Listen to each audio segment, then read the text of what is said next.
우리 다 함께 하나님의 말씀을 보시겠습니다. 하나님의 말씀 고린도전서 1장 21절 말씀입니다.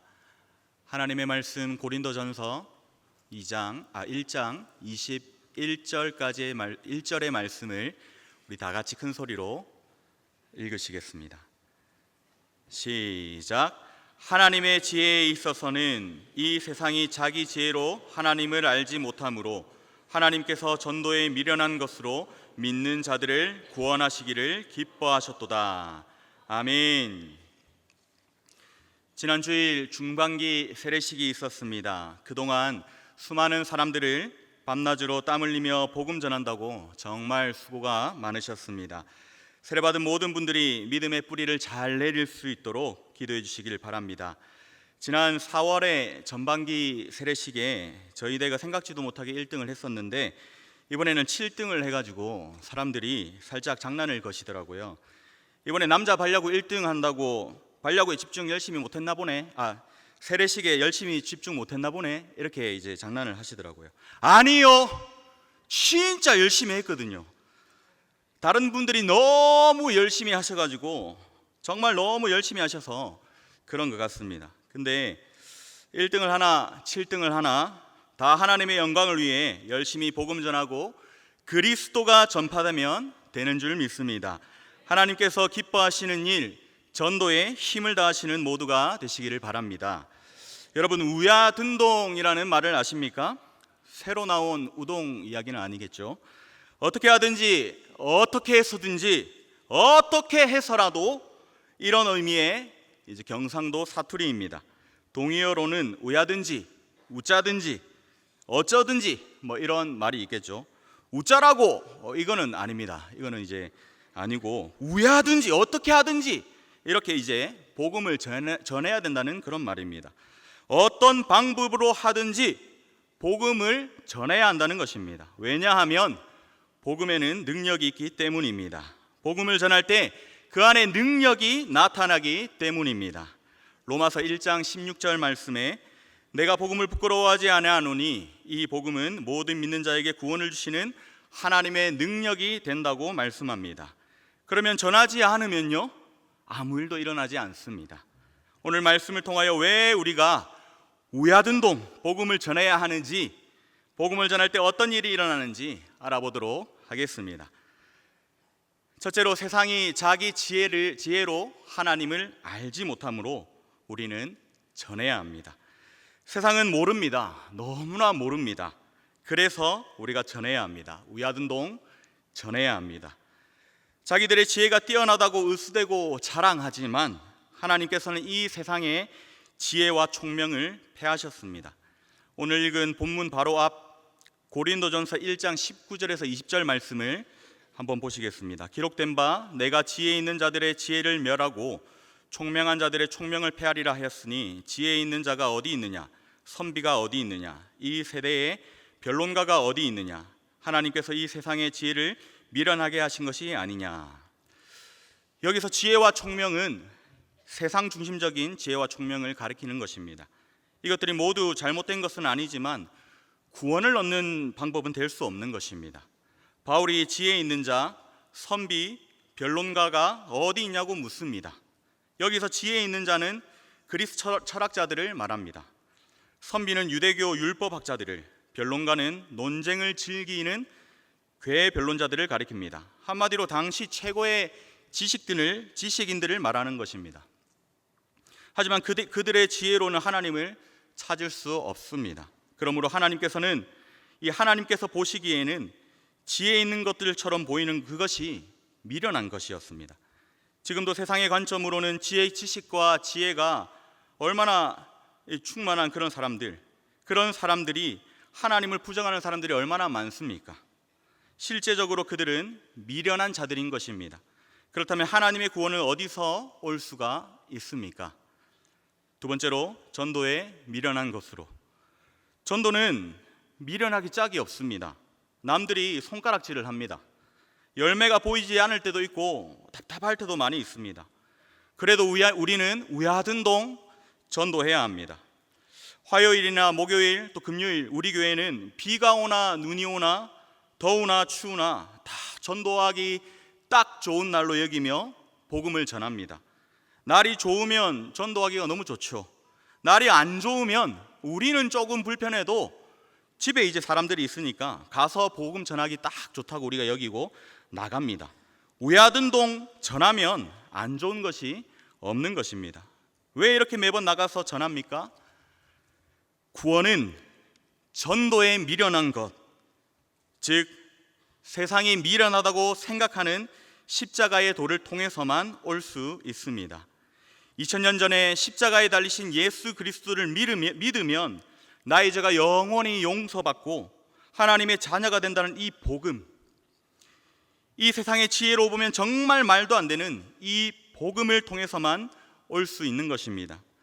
지금도 이 복음은 많은 경우에 미련한 것으로 간주되고 있습니다. 어떻게 그런 것을 믿느냐며 많은 사람들이 조롱합니다.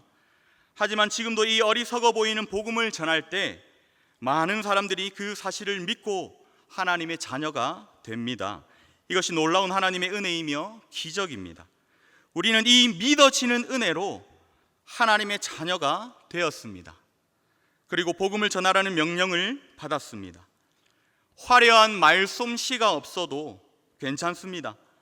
조금 덜 배웠어도 괜찮습니다. 세상의 관점에서는 어리석어 보여도 괜찮습니다. 단순하게 복음을 전하면 됩니다. 내가 믿고 있는 그 예수님을 그들에게 전하면 되는 것입니다. 하나님의 지혜가 그들에게 임해서 믿는 자들을 구원하실 것입니다. 이번에 인터넷에 글을 보다가 이 글을 보고 되게 화가 많이 났습니다. 전도 왜 하는 거죠? 라고 되어 있는 글이었는데요, 댓글에 보시면 교육의 목적이 돈입니다, 이런 이야기들이 많이 있죠. 보다가 너무 화가 났습니다. 댓글을 쭉 읽는데 한 사람도 제대로 된 생각을 가지고 있는 사람이 없어서 더 화가 났습니다. 그 순간 바로 이 말씀이 생각났습니다. 세상의 지혜로는 하나님을 알 수 없댔지. 그래서 우리가 나가서 전하는 거지. 사랑하는 여러분, 나의 힘으로 하는 것이 아닙니다. 믿음으로 전하면 하나님께서 일하십니다. 신기한 일이 일어납니다. 이번에 중학생들 세례문답을 많이 했습니다. 참 신기했습니다. 세례문답을 들으러 온 아이들이 하나님의 창조 이야기와 십자가에 달리신 예수님의 이야기를 간단하게 들려줬는데, 예수님을 믿으면 구원을 받는다고 이렇게 말을 했는데 안 믿어진다는 겁니다. 그랬던 아이들이 이제 본격적으로 시작을 해서 한 40-50분 정도 문답을 진행하니까 한 명도 빠짐없이 모두가 예수님을 영접하고 그들의 입으로 예수님을 믿겠다고 하는 겁니다. 믿음은 들음에서 납니다. 들음은 그리스도의 말씀입니다. 복음을 전하면 능력이 나타납니다. 들으면 변화가 됩니다. 디모데후서 4장 2절 말씀입니다. 너는 말씀을 전파하라. 때를 얻든지 못 얻든지 항상 힘쓰라. 아멘. 하나님께서는 오늘도 우리의 전도를 통하여 하나님께서 택하신 자들을 부르십니다. 아무 일도 안 하면 아무 일도 일어나지 않습니다. 그러나 전도를 하면 하나님이 역사하시는 줄 믿으시길 바랍니다. 세 번째로 살펴볼 것은 구원하시기를 기뻐하십니다. 하나님께서는 전도를 통하여 택하신 자들을 구원하시기를 기뻐하십니다. 전도는 하나님이 기뻐하시는 일입니다. 복음 전하는 자들의 발을 아름답다고 하셨습니다. 우리는 위아든동 전해야 합니다. 그것이 우리의 그리고 나의 존재의 이유이기 때문입니다. 어떻게 해서라도 복음을 전하는 사람들이 되어야 합니다. 바울은요, 감옥에 가서도 복음을 전했습니다. 우리 교회에서도 군대에 갈 때에 복음 전하러 간다고 하지 않습니까? 우리는 군대에 가서도 복음을 전해야 하고 병원에 수술하러 가서도 복음을 전해야 합니다. 유학을 가도 대학에 가도 직장에 가도 연수를 가도 여행을 가도 모든 곳에서 모든 시간에 위아든동 복음을 전하기 위해 살아가야 할 줄로 믿습니다. 그것이 나를 구원하신 주님이 나에게 맡기신, 그리고 그 주님이 나에게 바라는 삶이기 때문입니다. 어느 집사님 댁에 구역 모임을 갔습니다. 여집사님은 열심히 교회를 섬기시는데 남편분이 믿지를 않으시는 겁니다. 세례식을 앞두고 이상하게 계속 그분이 생각이 났습니다. 전하지 않으면 안 되겠다는 생각이 들었습니다. 여 집사님의 부탁으로 이전에도 계시던 사역자분들이 그 집에 찾아가서 복음을 전하려다가 쫓겨났던 이야기를 몇 번이나 들었습니다. 첫 번째 분은 복음을 전하시다가 완강하게 거절하셔서 돌아오셨습니다. 두 번째 분은 앉을 틈도 얻지 못하고 5분도 안 되어 쫓겨나셨다고 합니다. 이제 내 차례인데 어떻게 할까 고민이 많이 되었습니다. 그러다가 담임 목사님의 간증이 생각났습니다. 사진 한번 볼까요? 담임 목사님 책에 있는 내용인데요. 한 집사님의 아들이 교회에 나오지 않아서 금요 철야를 하시다가 중단하고 그 집에 찾아가서 그분이 교회에 나올 때까지 있었다는 그 이야기 아시죠? 네. 근데 누군가는 말합니다. 그거 소년보 목사님 시절에나 가능한 이야기지. 요즘 시대에 그러면 불법 주거 침입으로 잡혀갑니다. 모르겠고 난 전해야겠고 전하다가 잡혀가면 나도 책 한 권 쓰겠다고 생각하면서 그렇게 갔습니다. 구역장님께 전화해가지고 이 선생님 좋아하시는 게 뭡니까? 이렇게 물었습니다. 답은 소주라고 했습니다. 그래도 어찌 소주를 사가나 싶어서 고급진 복숭아 한 박스 사들고 구역장님과 제 와이프와 막내딸 예소미를 데리고 쳐들어갔습니다. 영상을 볼까요? 자, 지금은 우리가 이사벨 집사님 남편 전도로 왔습니다. 우리 복숭아도 사들고 오늘 예수님 믿으면 이렇게 자고 갈 겁니다. 네, 어떻게 되는지 보시죠. 목소리 잘 안 들리는데 이사벨 집사님 이름을 얘기해 버렸네요.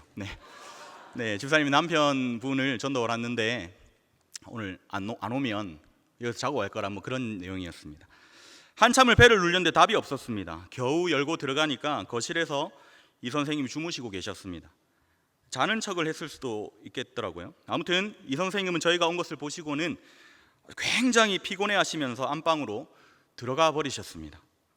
계획에는 없던 일인데 저는 그래도 따라 들어갔습니다. 정중하게 인사를 드리고 안방으로 따라 들어가서 잠시만 얘기를 좀 하자고 그렇게 했습니다.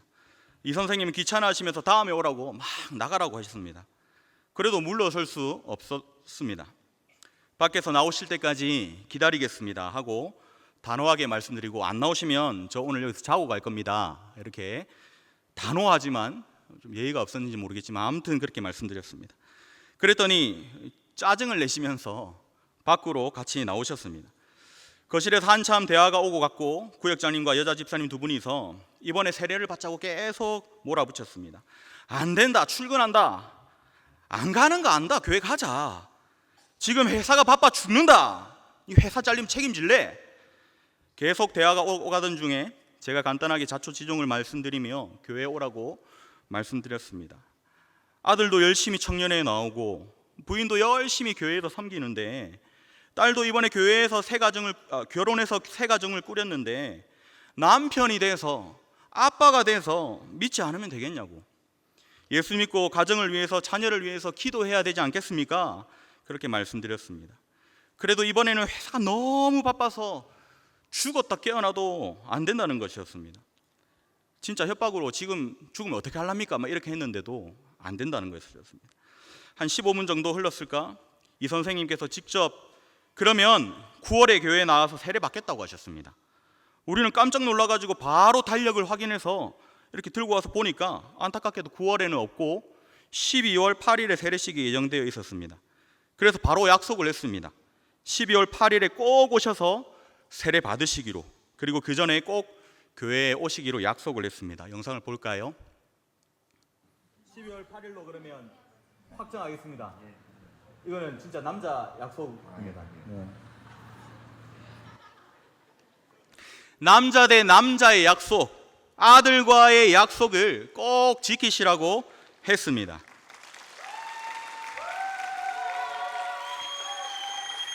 그리고 이번 12월에 세례를 안 받으시면 김민주 목사 사직서 내고 같이 온 이 마누라랑 막내딸이랑 굶어 죽는다고 협박을 놓았습니다. 매일 이 선생을 위해서 기도하겠다고 약속을 드리고 기도를 해드리고 집으로 돌아왔습니다. 사실 제가 직접 딱 2번 뵌 분께 정말 큰 실례이지만 우야둔동 전해야 안 되겠습니까? 다음 날 장례식이 있어서 예배를 드리고 나왔더니 여 집사님께 전화가 왔습니다. 순간 이 선생님께서 오시겠다는 건가? 뭐 이런 기대를 가지면서 전화를 받았는데 뜻밖의 내용이었습니다. 이 선생님이 감동을 받으셨는지 같이 일하는 베트남 사람 두 분을 이번 주 주일에 보내주시겠다는 겁니다. 내일 교회에 오겠다고요? 아, 진짜요? 야. 근데 이 선생님은요, 본인은 아직 일합니다. 그래서 주일에 베트남 분 두 분이 교회에 오셨습니다. 이 선생님의 아들도 또 부인 집사님도 이번에 이 선생님의 이런 반응에 놀라하셨습니다. 이런 분이 아니셨는데 오시기로 약속도 하시고 전도도 하셨습니다. 12월 세례식에 이 선생님이 꼭 나오셔서 세례 받으시도록 함께 기도해 주시길 바랍니다. 요즘 초등 2부에서도 사진 한번 띄워주시겠어요? 아이들의 전도를 정말 열심히 하고 있습니다. 지난 4월 28일 세계로 페스타 축제 사진인데요, 수많은 아이들을 전도한 이후에도 계속해서 꾸준히 열심히 전도하고 있습니다. 새 친구에게 저희는 3주차까지 작은 선물을 줬습니다. 기존 선물들이 조금 식상한 느낌이었습니다. 요즘 애들은 받아도 감동을 안 받더라고요. 그리고 전도하는 애들이 본인들은 선물이 없다고 전도를 잘 안 하는 느낌이었습니다. 방법이 없을까? 어떻게 하면 좀 재밌게 할 수 있을까? 어떻게 하면 좋을까? 이렇게 생각을 하면서 기도했습니다. 하루는 청년들과 볼링장에 놀러를 갔습니다. 캡슐 뽑기라는 게 있었습니다. 볼링도 치고 점수에 성공하면 캡슐을 뽑아서 나오는 선물을 얻는 것이었습니다. 재미있는 거예요. 순간 이걸로 전도 이벤트를 하면 어떨까 생각을 했습니다. 그래서 전도 100캡슐 이벤트를 시작했습니다. 새로운 친구와 전도한 친구는 둘 다 뽑기를 하는 겁니다. 그래서 5주차까지 매주 뽑습니다.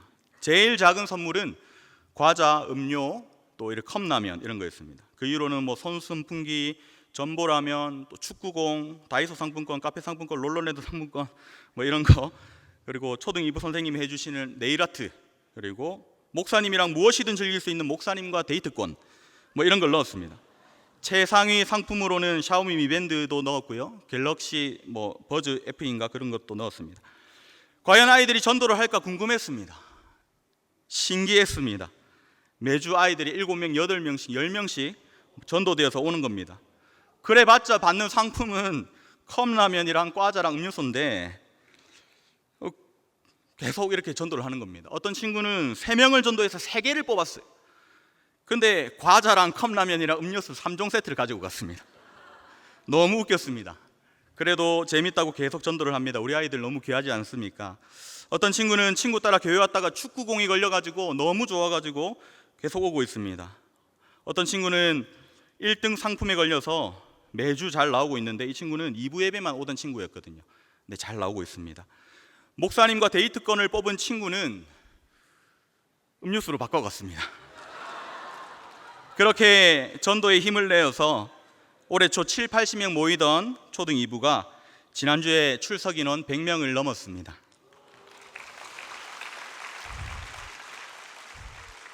아무튼 사랑하는 여러분, 우야든동 전해야 합니다. 한번 따라해 볼까요? 우야든동 전해야 합니다. 전도는요, 하면 되고 안 하면 안 되기 때문에 그렇습니다. 세상의 지혜와 아름다운 언변은 사실 필요가 없습니다. 전도에 미련한 것이지만 내가 만난 예수님을 진심으로 믿음으로 전할 때 하나님의 기적은 시작됩니다. 복음을 전하는 저와 여러분들이 다 되시기를 주님의 이름으로 축원합니다.